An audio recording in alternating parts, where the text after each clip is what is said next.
Hello friends, मैं संदीप आप सबका अपने YouTube चैनल ज्ञान आरबीएल में स्वागत करता हूं। तो आज हम उत्तर प्रदेश के भौतिक विभाजन के बारे में देखेंगे। इसके पहले हमने उत्तर प्रदेश का परिचय देखा था कि कौन सा जिला किस साइड में पड़ता है। तो चलिए आज हम देखते हैं उत्तर प्रदेश के भौतिक विभाजन के बारे में। सबसे पहले हमारा उत्तर प्रदेश और उत्तराखंड मिलकर एक राज्य हुआ करता था, जिसे 2000 में अलग कर दिया गया, जिसे उत्तरांचल नाम से। तब इसे 3 भागों में बांटा गया था। पहला भाग था पर्वतीय भाग, मैदानी भाग और पठारी भाग। 3 भागों में बांटा जाता था। जब से उत्तराखंड अलग हुआ है उसके बाद से भी इसको 3 भागों में बांटा गया। पहला भाग हो गया भावर एवं तराई का क्षेत्र, दूसरा मैदानी भाग जिसे हम गंगा यमुना का दोआब भी कहते हैं, और तीसरा क्या है पठारी एवं पहाड़ी भाग। इनको 3 भागों में हम बांट सकते हैं। पूरे उत्तर प्रदेश को हम 3 भागों में बांटकर उसके बारे में पढ़ते हैं।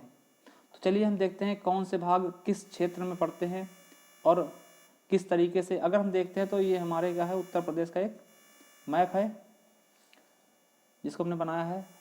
तो देखते क्या है कि जैसे कि हिमालय क्षेत्र से आते हैं ऊपर से, तो ये देखिए कि इसमें हमारे कितने 14 जिले पड़ जाते हैं। ये हमारा उत्तर प्रदेश का मैप है। तो ये देखिए यहाँ से जैसे कि ये जो इलाका है, इसके जो तराई क्षेत्र पहले देखते हैं। भावर क्षेत्र क्या होते हैं? भावर क्षेत्र क्या होते हैं? जो कि हिमालय के नीचे का भाग, हिमालय से जस्ट नीचे का भाग क्या होता है? भावर क्षेत्र होता है। जहाँ पे क्या होता है कि देखिए जब हिमालय से बहुत सारी नदियाँ निकलती हैं, हिमालय से मान लीजिए इधर बहुत सारी नदियाँ निकलती हैं, तो वो सबसे पहले किसको, ये सहारनपुर और मुजफ्फरनगर कुल मिला के जो भावर क्षेत्र होता है उसको हम हिमालय से जस्ट नीचे वाले भाग को भावर क्षेत्र बोलते हैं, जिसमें हमारे 14 जिले आते हैं। जैसे सहारनपुर, मुजफ्फरनगर, बिजनौर, मुरादाबाद, रामपुर, बरेली, पीलीभीत, खीरी, बहराइच, श्रावस्ती, इसके बाद बलरामपुर, सिद्धार्थनगर, महाराजगंज और कुशीनगर। तो ये 14 जिले होते हैं जो कि हमारे किस क्षेत्र में आते हैं? भावर के क्षेत्र में। देखिए जब क्या होता है कि भावर के क्षेत्र में कैसी मिट्टी पाए तो उसके बारे में देखेंगे। देखिए पर्वतों के नीचे की जमीन को क्या कहते हैं? भावर क्षेत्र कहते हैं। तो देखिए जैसे ही हिमालय से नदियाँ निकलती हैं तो अपने साथ वो क्या करती है? बड़े बड़े पत्थर बहा कर लाती हैं। और वो पत्थर क्या होते हैं कि इनमें इतना ज़्यादा बहाव तो होता नहीं नदियों में, तो पत्थर धीरे धीरे छोड़ती चले जाती हैं। तो जो जहाँ पे ये बड़े बड़े पत्थर को छोड़ती हैं वही हमारा क्षेत्र क्या होता है? भावर क्षेत्र होता है। देखिए यहाँ पे क्या है, सहारनपुर का इलाका, यहाँ पे क्या है पत्थर पाए जाते हैं। यहाँ की मिट्टी नहीं होती, यहाँ पे पत्थर पाए जाते हैं, छोटे छोटे थोड़ा सा बड़े टाइप के कंकड़ पत्थर होते हैं। इनको छोड़ चले जाती है नदियाँ, तो इन्हें क्या कहते हैं? हम भावर क्षेत्र कहते हैं। और अगर बात करते हैं तो यहाँ पे फसलों की, तो जैसे कि पता ही है कि जहाँ पे पत्थर होंगे वहाँ पे फसलें उगाई नहीं जा सकती। यहाँ पे केवल और केवल सदाबहार वन पाए जाते हैं जो कि हमेशा हरे भरे रहते हैं, और बड़ी बड़ी घासें पाई जाती हैं, बहुत बड़ी बड़ी घासें पाई जाएंगी, खेती नहीं की जा सकती। और एक चीज़ क्वेश्चन पूछा जा सकता है कि मतलब किस भाग से नदियाँ भूमिगत होकर बहती हैं? तो भूमिगत मतलब क्या? भूमि के अंदर से।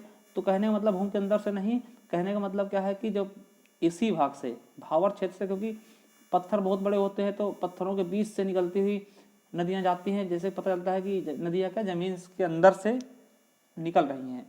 तो इसलिए इसको हम याद रखेंगे कि यहाँ पे क्या होता है? भूमिगत नदियाँ बहती हैं।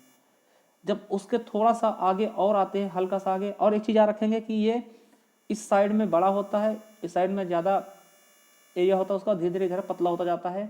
ठीक है, जैसे उसके थोड़ा सा नीचे आएंगे, जहाँ पे देखो अब नदियाँ ऊपर से बहना शुरू हुई, हिमालय से निकली, तो उसके बाद जो बड़े बड़े पत्थर थे उनको यहाँ तक छोड़ दिया भावर क्षेत्र में। और उसके बाद जो थोड़े हल्के हल्के एकदम बारीक वाले कंकड़ थे, छोटे छोटे, या फिर बालू कह दो, तो बालू और बारीक वाले, एकदम बारीक वाले कंकड़, उनको जब थोड़ी दूर और बहा के लाई, बड़े कंकड़ों की अपेक्षा थोड़ा और आगे ले गई, तो वो क्षेत्र हमारा क्या कहलाया? तराई का क्षेत्र। यहाँ से लेकर ये जो है उसी के नीचे एक पट्टी है, ये इस तरफ सक्रिय है और इस तरफ फैलती जाती है। तो हम बात करते हैं ये कितने जिलों में फैली हुई है। तो जितने जिलों में भावर क्षेत्र फैली उनमें से केवल 3 जिले हटा दो, सहारनपुर, बिजनौर और बरेली को छोड़कर बाकी 11 जिलों में ये तराई का क्षेत्र फैला हुआ है। तराई क्षेत्रों में क्या है? एकदम छोटे छोटे बारीक बारीक से कंकड़ और बालू, क्योंकि नदियाँ क्या करती हैं भाई, जो चट्टान बड़े बड़े पत्थर बहा के लाती थी वो ज़्यादा दूर तक बहा के नहीं ला सकी, तो जिस भाग में उन्होंने पत्थर छोड़े उसे भावर क्षेत्र बोले।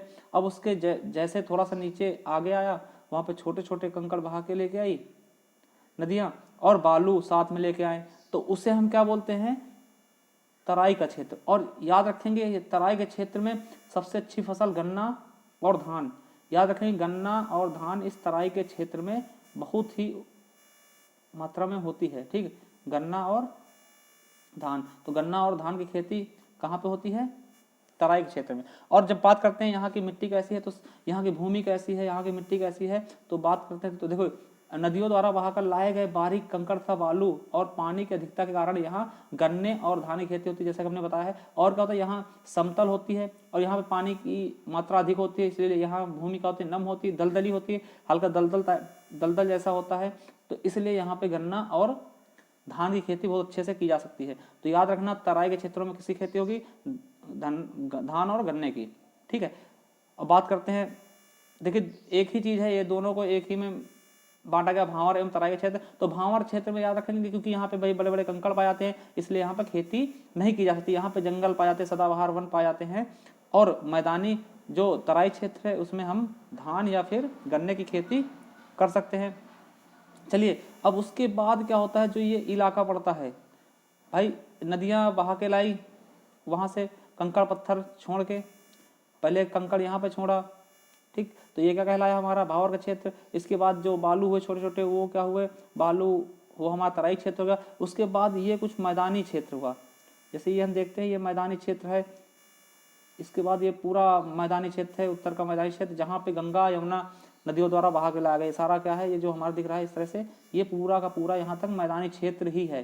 तो देखिए मैदानी क्षेत्र कैसे बना, अब गंगा यमुना द्वारा जो मिट्टी बहा के लाई गई, ठीक, अब देखिए गंगा यमुना मान ले यहाँ से निकली है, यहाँ से आके यहाँ पे इलाहाबाद में आके मिल गई यमुना, यहाँ से मिली, मगर ये भाग तो जरूर केवल गंगा यमुना नहीं, गंगा यमुना इनकी सहायक नदी जो घाघरा गोमती गंडक द्वारा बहा के लाई गई जो मिट्टी हुई। देखिए जब कोई भी नदी होगी उसमें पत्थर होंगे, तो पत्थर हमने आगे छोड़ दिए भावर क्षेत्र में, फिर उसके बाद बालू जो हुआ, बालू हमने तराई के क्षेत्र छोड़ दिया। जब उसके बाद आगे पानी बहता गया तो वहां से जो उसका पानी का हम मान लें क्या गंदगी टाइप का, तो वो जो होता है आता है, वो क्या होता है, कीचड़, जिसको कीचड़ या कांप बोलते हैं। तो नदियों द्वारा बहाकर लाई गई कीचड़ या कांप या उपजाऊ मिट्टी द्वारा निर्माण होता है इसका, जिसे हम क्या कहते हैं, गंगा यमुना का दोआब क्षेत्र या फिर मैदानी भाग। दोआब का होता है जो दो नदियों के मिलने से जो बनता है उसे दोआब कहते हैं। ठीक, जिस तरह से पंजाब 5 नदियों से मिलने से बनता है, तो यही चीज़ है कि आप गंगा यमुना द्वारा जो थोड़ा सा उपजाऊ मिट्टी या फिर कीचड़ जो बहा के लाएगा वो यहाँ पे स्थिर हो गया, इसीलिए इसको हम क्या कहते हैं, गंगा यमुना का मैदानी भाग या दोआब क्षेत्र। ठीक है, तो ये अगर इसकी ऊंचाई देखते हैं तो ये क्या होता है, समुद्र तल से लगभग 80 से लेकर 300 मीटर तक ऊंचा होता है, क्योंकि ये समतल तो है नहीं पूरी जगह पे, और यहीं पर सबसे अच्छी फसल उगाई जाती है। ये जो आपका ये गंगा यमुना का दोआब क्षेत्र है, यहीं पर सबसे अच्छी फसल उगाई जाती है। और यहीं पे दोमट मिट्टी पाई जाती है, जो बहुत ही शानदार मिट्टी होती है, बहुत ही अच्छी मिट्टी होती है। इसमें 2 तरीके खादर और बांगर मिट्टियाँ पाई जाती है। खादर मिट्टियाँ क्या होती हैं, जो कि नदियों के संपर्क में रहती है, जैसे कि हर साल नदियाँ, जैसे नदी के किनारे कोई खेत होता तो क्या होती है, नदी जब बाढ़ आती तो उसका पानी, उसमें पानी आ जाता है, वो मिट्टी बहा के ले आती है, फिर नई मिट्टी लेके आती, तो इस तरह से वो क्या होती हैं, खादर होती है। बांगर क्या होती है, जहाँ पे नदियों का पानी पहुँच नहीं पाता, जैसे कि यहाँ पे नलकूप से सिंचाई होती हैं, तो वहाँ पे क्या होता है, मिट्टी वही मिट्टी बार बार यूज में लाई जाती है, इसलिए वो क्या होती है, उसे बांगर मिट्टी कहते हैं। चलिए तो तीसरा भाग देखते हैं, दक्षिण का पहाड़ी या पठारी भाग। देखिए ये उत्तर से नीचे तथा दक्षिण से ऊंचा है। अब हम इधर से चलना करेंगे, इधर से क्या होती है, ये ऊंचाई पे होती है, और ऊपर से इधर से हम क्या करेंगे, उतरेंगे। ठीक है, तो ये उत्तर से दक्षिण की ओर ऊंचाई पे जाते हैं। ठीक है, कहने का मतलब क्या है, ढलान इसकी किससे, दक्षिण से उत्तर की ओर है। अब इधर से ढलान है और इधर से चढ़ाई है। ठीक, तो याद रखेंगे सबसे बड़ी बात कि दक्षिण का सबसे लास्ट जिला कौन सा, तो ये सोनभद्र हम देख रहे हैं, ये सोनभद्र है सबसे लास्ट जिला, सबसे अंतिम। किस किस राज्य से छुआ हुआ है, मध्य प्रदेश, छत्तीसगढ़, झारखंड और बिहार से, बहुत ही इंपॉर्टेंट है। और इधर हमने बताया था क्या, ललितपुर, ये देखिए हमारा ललितपुर है, ये तीनों तरफ से मध्य प्रदेश से घिरा हुआ है। चलिए अब देखते हैं पठार। देखिए पठार बहुत ही पुराने हैं, बहुत ही पुराने पठार हैं। इनकी औसत ऊंचाई लगभग 300 मीटर है। इससे भी ज़्यादा ऊंचाई के 600 मीटर ऊंचाई के पठार पाए जाते हैं।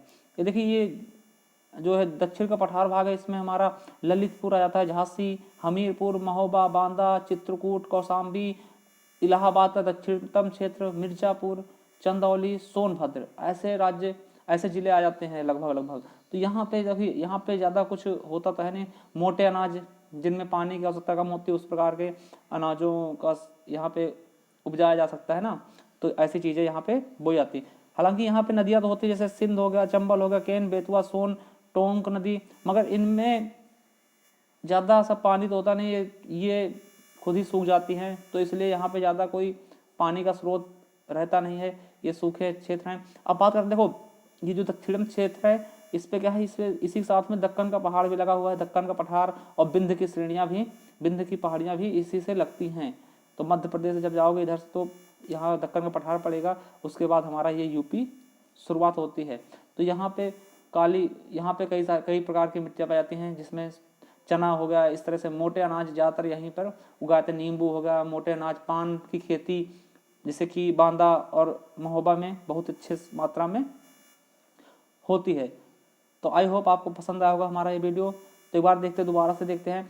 हम इसको 3 भागों में बांट सकते हैं। भावर का तराई क्षेत्र, भावर क्या होता है, भावर क्षेत्र क्या होता है, जहाँ पे नदियाँ ऊपर से निकलती हैं ना हिमालय से, तो बड़े बड़े पत्थर कंकड़ छोड़ जाती है, वो क्या होता है भावर। यहाँ पे कोई खेती नहीं होती, यहाँ पे क्या होता है सदाबहार वन पाए जाते हैं। तराई का क्षेत्र क्या होता है, उससे हल्का सा नीचे जब छोटे पत्थरों की अपेक्षा बहुत ही बारीक पत्थर या बालू जो क्षेत्र में आता है, उसे हम क्या कहते हैं, तराई क्षेत्र। यहाँ पे गन्ने की खेती, धान की खेती बहुत अच्छे मात्रा में होती है। उसके बाद मैदानी क्षेत्र का होता है, जब उससे आगे बढ़ती है नदियाँ, तो अपने कुछ जो कीचड़ होता है वो लेके आती हैं अपने साथ, और उपजाऊ मिट्टी जो होता है उसे लेकर आती हैं। तो इस भाग सबसे अच्छी खेती इसी भाग में होती है।